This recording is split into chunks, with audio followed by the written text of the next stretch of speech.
গাড়ি ঘোড়া তো চলতেই পারে না। বৃষ্টি আসলে এক হাঁটু জল হয়। সবাই আশ্বাস দেয় আজ হবে কাল হবে রাস্তা।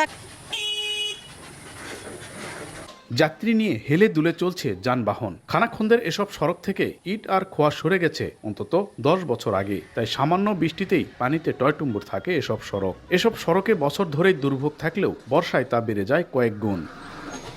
শহরের ব্যস্ততম একটি সড়ক ঘোষপাড়ার 38.36 কিলোমিটার পরিধির নওগাঁ পৌরসভার বেশিরভাগ সড়কেরই এরকম নাজুক অবস্থা। আশ্বাস প্রতিশ্রুতিতে পার হচ্ছে যুগের পর যুগ। স্থানীয় ভুক্তভোগীরা দ্রুত এই সমস্যার পরিত্রাণ চান। গাড়ি ঘোড়া তো চলতেই পারে না।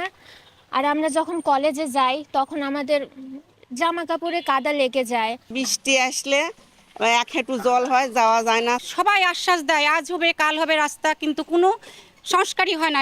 শহরের কালীতলা, চকপ্রাণ, আরজিনৌগা, বালুডাঙ্গা, দুর্গাপুর, মুন্সিপাড়া মহল্লার বাসিন্দারা আছেন বেশি দুর্ভোগে। ড্রেনেজ ব্যবস্থা না থাকায় সামান্য বৃষ্টিতেই বছর জুড়েই জলাবদ্ধতা মোকাবেলা করতে হয় তাদের। নগদের কাছে সব গ্রাহকই প্রিয়, তাই তো সারা দেশে ক্যাশ আউট চার্জ সবচেয়ে কম। ওয়ার্ড কাউন্সিলররা বলছেন মহল্লার নাজুক অবস্থার জন্য বাসিন্দাদের তোপের মুখে থাকতে হচ্ছে তাদের। পৌর মেয়র বলছেন 300 কোটি টাকার 2টি মেগা প্রকল্প অনুমোদনের অপেক্ষায়। প্রকল্পের অর্থ হাতে এলেই দুর্ভোগ দূর হবে।